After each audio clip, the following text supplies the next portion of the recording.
So good afternoon. It's great to see everyone here today, and I'm delighted to talk to you about the economics of virtual currency and Bitcoin. And this topic has been just an incredibly fun and exciting topic to research and learn about. It's emerged in the public imagination over the last 2 or 3 years as a key piece of technology that might really change the way finance works for consumers, for people in developing countries, and for the way that financial institutions actually conduct their business. So one of the things that's challenging about this technology is that there's so many details about it, about how it works. And just like in the early days of the internet, if you went to a conference about the internet, you would hear people talking about protocols and SMTP and FTP and how we get packets around. And really none of the things that you would talk about in that kind of a technical environment would really be important for knowing whether you should start Amazon.com or eBay, or whether you should invent PayPal, or whether Pets.com would succeed or fail. And so similarly for Bitcoin, a lot of the details of how the technology works can really be separated from what the technology is and what it does. And so what I want to talk about today is really what this technology is and what kinds of things it can empower. And then we can all sort of use our collective imaginations to think about where it's going to go. And just like having this conversation in 1993 or 1994, we could have very informed guesses based on economics and needs and shipping costs and warehouse costs and logistics and communication needs. We could make some very interesting predictions. Probably none of us would have realized how exciting YouTube or Twitter or all these other things that people figured out to do later would be. And so in a similar way, we're not going to be able to fully forecast the best uses of this new technology. So at its really fundamental level, Bitcoin is something quite simple. It's a spreadsheet. It's a big spreadsheet. Now you might think, well, wait, Lotus 123 was invented in around the 1980s. So what's new here?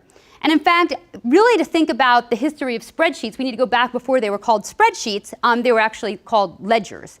And so in the beginning of commerce, in primitive economies, you might have learned in some class that people bartered, an apple for an orange, or a dead deer for a hunting knife. But in fact, that is really not how commerce emerged for the most part. Even in fairly primitive societies use ledgers going way, way back in time. So it's kind of complicated to actually have two things, one in each hand, and trade them for each other. And so it's been very natural for human societies to use ledgers to keep track of things so that I can contribute today and get something back tomorrow. So really the origin of money itself is a ledger. Before there was money, there were ledgers that kept track of who had what and who had contributed. So Bitcoin is in its essence a big spreadsheet or a big public ledger. And what it does is it keeps track of who has sent what to whom. So it's going to say that person 123 sent 1 Bitcoin to person 456. Okay? That's what it does. And that's pretty much all that it does. So how can this be so innovative and so exciting if that's all it does? Well, if you imagine for a second that we just put up a big spreadsheet that kept track of trillions of dollars and we just posted it on the internet from a server, what do you think would happen? Someone might hack that server and try to change the ledger in some way. So if you're going to have a ledger that keeps track of things that are very, very valuable, it's very important that it's secure. That's one thing. And so I won't tell you how that works today, but I'll say that one of the big innovations in the invention of Bitcoin was a method to keep that ledger secure. And the way that that's done is that there's actually not one computer that's holding that ledger, because pretty much any one computer is hackable, but rather copies of that ledger are kept all over the world. And they all have to agree, not all, a majority has to agree on what the correct ledger is. And so if any one, or if even 20% or 30% of those were hacked or changed or altered in some way, that still wouldn't change the full public record. So this distributed technology, of course, only really enabled by the internet to be able to distribute something so widely and easily, is part of the security about how this works. A second thing is that if we wanted to have a big ledger to keep track of things, it would be natural to think about sort of having somebody in charge of keeping track of it. And so, you could have PayPal. PayPal creates a big ledger. If you have an account on PayPal and you send it to someone else on PayPal and you're both carrying balances, no money actually moves, just PayPal makes a debit on one side and a credit on another side, and nothing else has to happen. But now you have PayPal, a company that's keeping track of that ledger. Okay? The thing about Bitcoin is that it's an open source software protocol that allows people to make their own entries on the ledger in a decentralized fashion. So if you own a Bitcoin, that means sort of two things. One is that you have the address for the Bitcoin and someone has sent it to you. So there has to be an entry on a ledger saying you have it. But that's not enough, because you also need a security key or a password to authorize a movement of that Bitcoin to someone else. If you don't have the passcode, you can look out at that ledger and admire your beautiful Bitcoin sitting there, but you can't do anything with it. So you could say that you own it, but it's not really meaningful that you own it because you can't move it. If you have the password and you have an entry on the ledger that says it's yours, then you have something of value that you can actually do something with. And what can you do with it? Well, exactly one thing. You can authorize a movement to someone else. Okay? But hopefully that person is going to give you something back, and that's what makes it useful. Okay? So that's it. Big public spreadsheet with some passwords and some really cool ways to keep it from getting hacked. All right? So why is that important and sort of useful? Well, first of all, it's the first time that we have a purely digital asset where the whole definition of owning that asset is just the digital thing. There is no corresponding physical asset.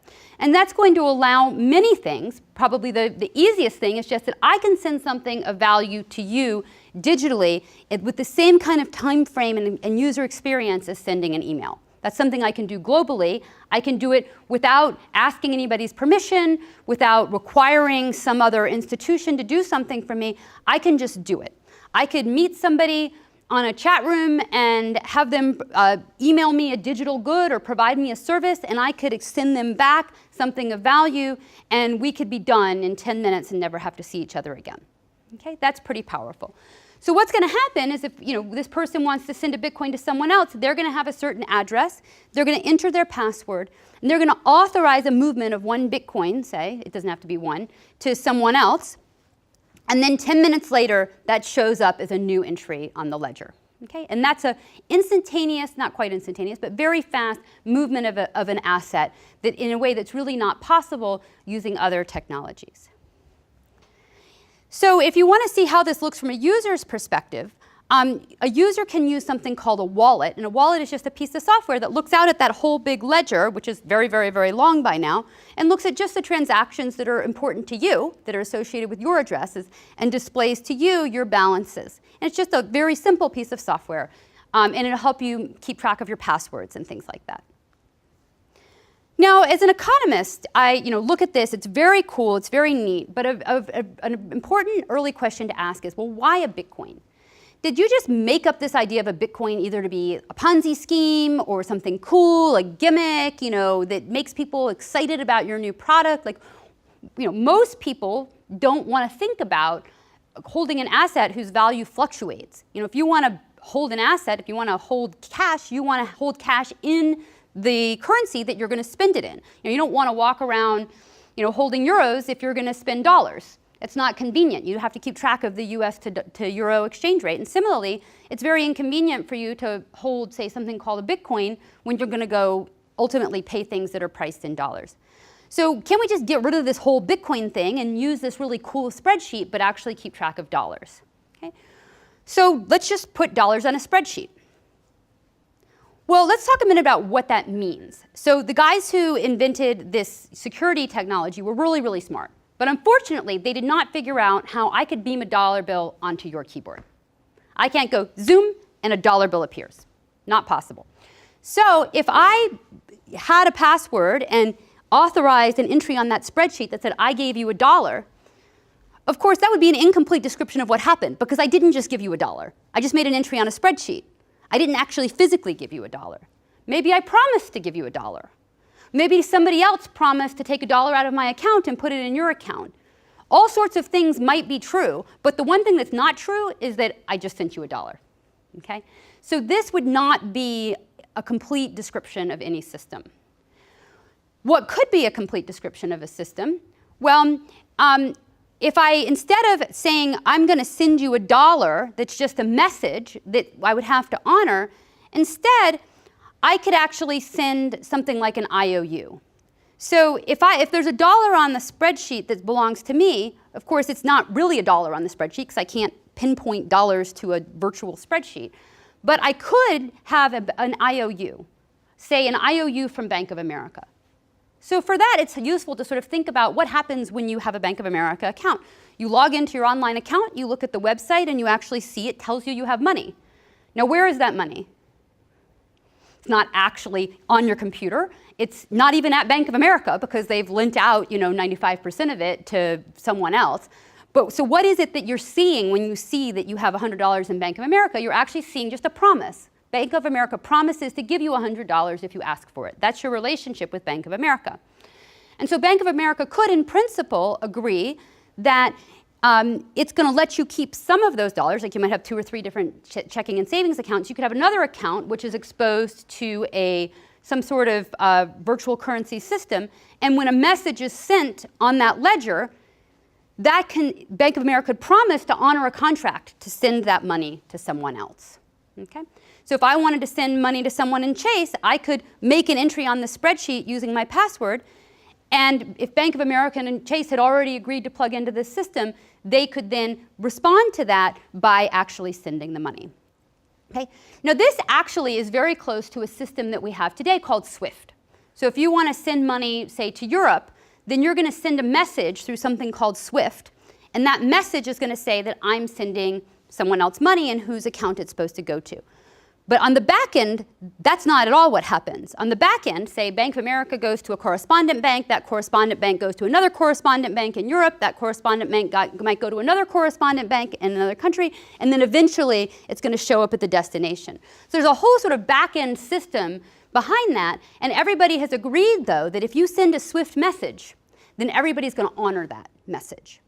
Okay? So that's a way, so you could think about this sort of more advanced ledger technology as something that could be used as a replacement for SWIFT, because SWIFT only works in certain countries and not everybody has agreed to follow it.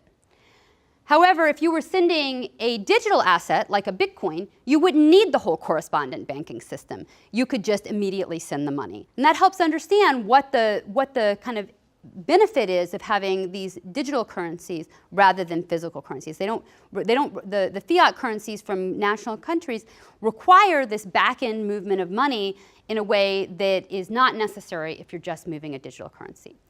So I was very excited about this idea, and then and I was going around giving these talks with sort of these various slides about a year and a half ago. And then I learned that a Stanford GSB alumni named Chris Larson had actually co-founded a company called Ripple that had implemented a ledger just like this. That ledger allowed you to keep not just its own native currency, which it has called the XRP, but also any other currency you wanted on the ledger. And it allowed you to use it exactly as I've described. And so today, a number of financial institutions have done just what I described. They've plugged into the Ripple ledger, and they've allowed people to put US dollar bank balances onto the Ripple ledger, and then you can use them to send money to anybody else in the world in any other currency. And so then I joined as an advisor for Ripple Labs, and now I'm on the board of directors. So it's a technology that I'm really quite excited about. As an economist, the reason this was appealing to me is that I don't want to have a bunch of consumers in a whole bunch of stable developing countries holding something other than their local currency. I would like them to think about the financial technology innovation here as one of being able to move money quickly, but not of one where you're just holding some other currency. On the other hand, if you're sitting in Argentina or Venezuela or one of these very high inflation countries, it's a completely different kettle of fish. If you're a consumer in one of those countries, you have very limited ability to save. How do you save if you're a poor consumer in a developing country with high inflation? You could buy a gold necklace. That's a popular way. Guys go to Miami and get a suitcase full of $100 bills and come around and sell them to people, and then you buy them and stuff them under your mattress. That presents some security risks for you and your family.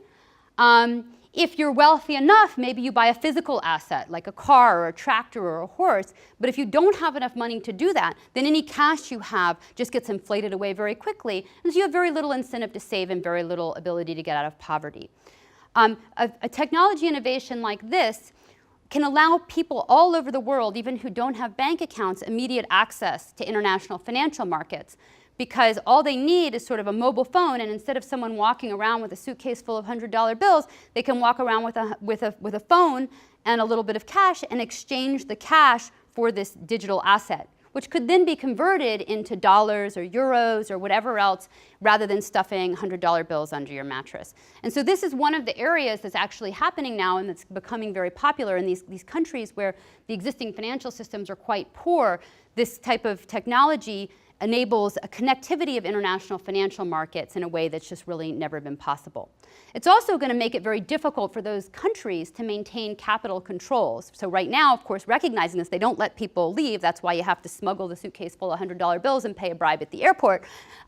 So this is going to really change the economics, the macroeconomies of those types of countries, as it becomes impossible to really enforce capital controls in the area of digital assets that can be moved without needing to access the banking system.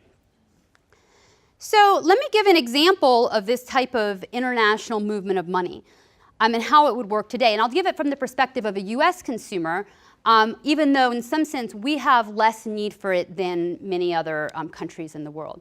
So suppose I want to send some money to Japan. If it's a small dollar amount, I could actually be pretty much priced out of that transaction. You know, Western Union or something like that is going to charge me 20 to 30 bucks. If I do a bank-to-bank account transfer, that's going to cost me, 50 to 100 bucks and take a couple of days. So there aren't actually great options for making small person-to-person international payments, and this is one use case that people have started doing. So if I wanted to send money to Japan, what I could do is initiate a dollar transfer through a linked account to a Bitcoin service provider. So in the US, two of the very consumer-friendly ones are Circle and Coinbase. And so say, for example, if you want to establish an account in Coinbase, I would link up my bank account. So I've done this myself with my Bank of America account with Coinbase. And they send me, 73 cents in an ACH transaction, and I confirm the dollar amount so we know that we're linked up, our ACH is working, and I send them my passport, and they check out who I am, and I give them my credit card number if I want them to actually make funds available immediately. So if I want to, I have an immediate need, I've got to get some money to Japan, what I can do is I can just log on to that, quickly get on my account and say, oh, Coinbase, I want a certain sum of money. So I want, 100 bucks, give it to me. And because they've already verified me, they'll immediately make that available on my little online web account. Then I can look for a quote for what is the exchange price between dollars and Bitcoins right now. So there's a few exchanges, there's actually a large number of exchanges, but there's a few very big ones. One of them is called Bitstamp. And that, on say the Bitstamp exchange, you can look out and see the order book. Some people want to buy Bitcoins, other people want to sell Bitcoins, and so you can see how many Bitcoins would I get for my dollar, and I can place an order, and then within a few minutes I can exchange my dollars for Bitcoins. And in the case of Coinbase, they'll help me do that transaction. So a few minutes later, then the Bitcoins show up in my Coinbase account. Now all I need is the Bitcoin address of my friend in Japan.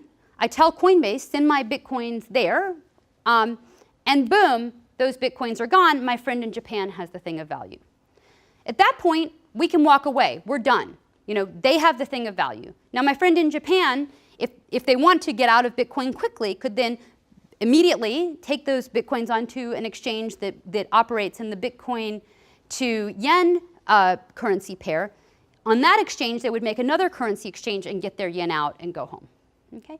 So in a very short period of time, we would have moved the thing of value. There could be delays getting in and getting out, like if I didn't have my Coinbase account set up, or if there wasn't something like that in Japan, they might have to wait a little bit to turn the Bitcoin to dollars, but the point is very, very quickly they have an asset. There's a few things you have to worry about along the way, like you don't want the exchange to go bust while you're in the middle of a transaction. That would be bad, you would lose your money. But you're not going to be on that exchange very long, at least unless you want to be. So you really have to trust these exchanges for a relatively short period of time. You might also worry about fluctuations in the currency. People say, well, Bitcoin used to be $1,000 a Bitcoin and now it's $300 a Bitcoin. Doesn't that make it really bad for sending money to Japan? I can say, well, no, actually, because it really doesn't change very much in the course of 10 minutes. And that's really all we needed to know. We needed to know, is it going to be stable while we process this transaction, while we get in and out of Bitcoin? And so this is my, from an economics perspective, I think of this as a payment rail. This is a movement, a way to move money. And I got it from here to Japan instantly, and that was very powerful. Okay? But I didn't have to hold it. It's not something that I need to hold or use as money in my daily life for it to be useful. It can be used for that too, but it doesn't have to be. Okay? So this is one really crucial use case. Another use case is, of course, just that you and I could use it with each other to split a check, split a taxi, to move money between each other. If now that all of us are starting to ditch our wallets and only carry our phones, that would be very convenient. In the US, there are some other options, like Venmo allows you to do that. In Australia and in Europe, actually, just bank-to-bank transfers are instant and free. Why don't we have that? Good question. That's a question about competition and market power, but we'll get back to that. In principle, you have other ways to do that, but it's one nice way to do it. So I'll mention right now I'm in the process of running an experiment with MIT undergraduates where we've given $100 worth of Bitcoins to a majority of MIT undergraduates. And so we're going to watch over time and see if when all of their friends have them, if they find this a very useful thing to do. But it turns out that a lot of them, a majority of them, were already using Venmo, which is this peer-to-peer cash app. And so they already had some pretty good cashless ways to split checks as well. So it'll be interesting to see whether Bitcoin they find superior or inferior to the mechanisms that they already had.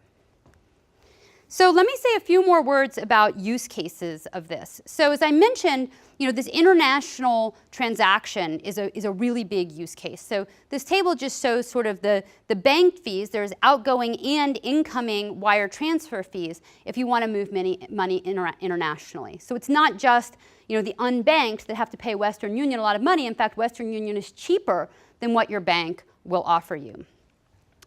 Remittances, of course, is a huge market. So the formal remittance market is roughly $600 or $700 billion. The informal remittance market is north of $1 trillion. And again, the fees are being paid by some of the world's most vulnerable people who are going off to work 70 or 80 hours a week and remit money home.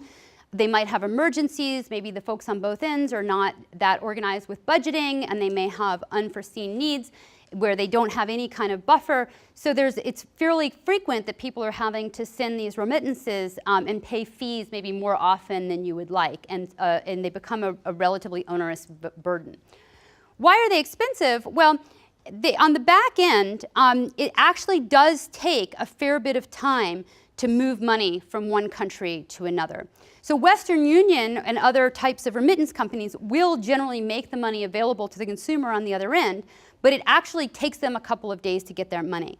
That means they have to hold capital and they have to hedge their exchange rate risk during that time period, which adds to the cost of the transaction. If you were able to eliminate those time delays, you would reduce the cost of operating these businesses. So, some of the businesses that are being proposed and built right now are cryptocurrency-based solutions where you might build a network of on-ramps that change local currency to Bitcoin, move it internationally using Bitcoin, and then cash out again. So you can imagine a set of say, newsstands in one country and a set of florists in another country. They say, hey, let's start a remittance network. Maybe my brother moved to some other country and he's got the florist and I've got the newsstands, and so we're going to get together and we're going to send the money. We don't have any capital, though. We're just kind of scraping by in our little businesses, but we do have a lot of retail outlets. So without any capital, I can actually operate a remittance business because I can move the money instantly and I don't bear any risk from doing that. And so I don't have to actually have a lot of capital, nor do I have to have my agents hold a lot of capital. And so we are seeing this kind of like informal entrepreneurial activity happening, which can make a lot of countries better connected than they are today. People are also using Ripple for this, and so there's a couple of remittance companies now that are looking into and prototyping using Ripple as a back end where they don't even have to actually touch any virtual currency, but they can just use Ripple as a payment network to move money instantly overseas. So how does this affect society? Well, there's lots of applications. So we've talked about back-end money movements like remittances. Also multinational firms. So even very large firms end up paying tens or even hundreds of millions of dollars in fees as they move money back and forth around the world. Every time they move a little money, they have to pay a fee. If you've got $1 trillion of transactions moving back and forth across your balance sheet over the year, even a small percentage of that adds up to a lot. And so corporate treasurers of major companies are very unhappy with the fees that they have to pay, because they say, well, what service are you providing me anyways? Like, you're just moving my money from me to me. But why am I getting taxed these large sums of money for this very minimal service? And so they also use these very complex IT systems to keep track of their money internally. Recently, Citibank lost $300 million in Mexico. You lose things with these complex IT systems. And if everything was on sort of a ledger, say an internal ledger for the company that was public within the company and everybody could see where the assets were moving, you wouldn't lose the money and you also wouldn't have to pay the fees or pay the IT support costs. So, there's lots of ideas being explored in this direction, from keeping track of development funds and government funds to collections of firms that are all trying to keep their books in a novel way. Finally, there's this idea of sort of programmable money. So getting back to the very beginning of the talk, we said what was really novel and different about Bitcoin or any other kind of digital ledger-based, purely digital asset that was kept on a ledger. And there are many besides Bitcoin and Ripple's currency XRP.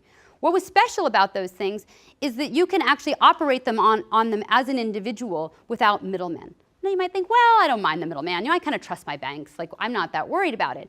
But actually, the middlemen slow things down as well. And it's impossible to write a computer program that's going to execute a complicated financial transaction between lots of different financial institutions.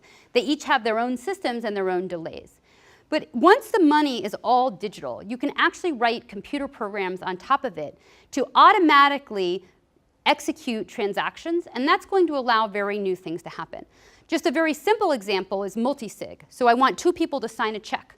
So I can write a computer program that says that, here's this money in this Bitcoin account, but it can only be moved out if two people both put in their passwords. So that could help protect you from being mugged or anything else for your digital assets, because somebody else would have to put in their password too in order to get the money out. It could also protect firms. One of the things that's getting built right now are actual platforms for programmable money. So Ripple Labs has a platform called Codius, and there's another one called Ethereum out there. And both of them are trying to help people write what they call smart contracts, or computer programs that distribute money. So the Codius platform would allow you to write a program, and it'll make it easy for people to verify the program works, that would say, if these 5 things happen, then this person gets paid. If these other 3 things happen, this other person gets paid. So we could just, for example, you could think about some sort of complex financial derivative. We could take as an input the Bloomberg feed of stock prices, and we could make very complex bets about, well, if this stock goes up and this stock goes down and this other thing happens and the National Weather Service says it's sunny today, then this person gets paid. And if these other things happen, someone else gets paid. So that's going to really reduce the barriers to entry for creating financial derivative products, and it's going to allow more people to hedge more complicated situations where there's not enough people right now to make the market worthwhile to create the asset and have it verified. There are lots of other applications right now. There's many startups with some of the smartest people in the world trying to figure out clever things to do once money becomes programmable. And that's really where we all have to use our imaginations for, well, what could I do if hundreds of people who didn't know each other all over the world could participate in a state contingent financial transaction that paid different people in different circumstances? Just wasn't possible before, so we're really not sure what people are going to do with it. So what is that going to do? Well, we're going to see various types of changes in industry. We might see deverticalization of international transfers. So again, the flower stand and the newsstand can get together. We don't need to have big financial institutions do this. Banks also may lose some of their business because we can use, we can hold money in Bitcoin and we don't need to hold it in our checking account. And if we don't need to, if we trust the computer algorithms and we don't need to trust an institution, then I may be willing to hold my money lots of other places besides the zero-interest checking account that I have at my bank. And as banks their services start to get unbundled, that's been a frequent phenomenon with the internet, is something that used to all go together now gets broken apart, their business models may change. And finally, we're going to see just lots of new services. So, things like public recording of messages. I can take an entry on the blockchain that verifies some fact or some piece of information, and it's in this secure public ledger forever for everyone to see, and we can write contracts based on that. We can provide low-friction escrow services. When you buy a house, there's a title agent, you pay them a bunch of money, and they hold on to your money, and they only give the money to the seller when the title changes over to the buyer. We only do that for expensive stuff, but we could do it for much cheaper stuff. So Airbnb actually expanded partly because they, unlike previous sites that did the same service, they kept the money in escrow, and the person only get paid once you actually had your stay in the house. They escrowed the funds.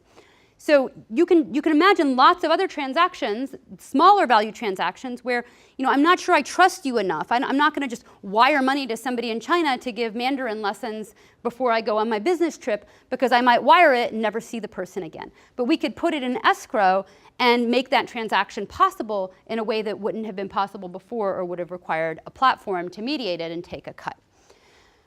Tracking flows of funds, and generally I think the theme is that we've seen from Uber to Airbnb to TaskRabbit and all the other great new internet platforms out there, information and contractability, making things easier and more frictionless and allowing people to transact with each other without such a level of trust has enabled huge markets to grow where no market existed before. And digital money is going to allow that to happen in new services and applications, as well as making existing ones more efficient.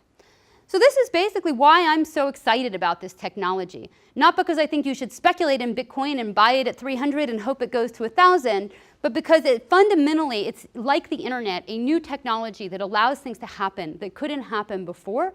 And we have a whole range of some of the world's brightest entrepreneurs trying to figure out what to build on it. The first wave of them may go bust, but eventually I have a lot of faith that the way that we move money is going to catch up with the way that we move information today. Thanks very much.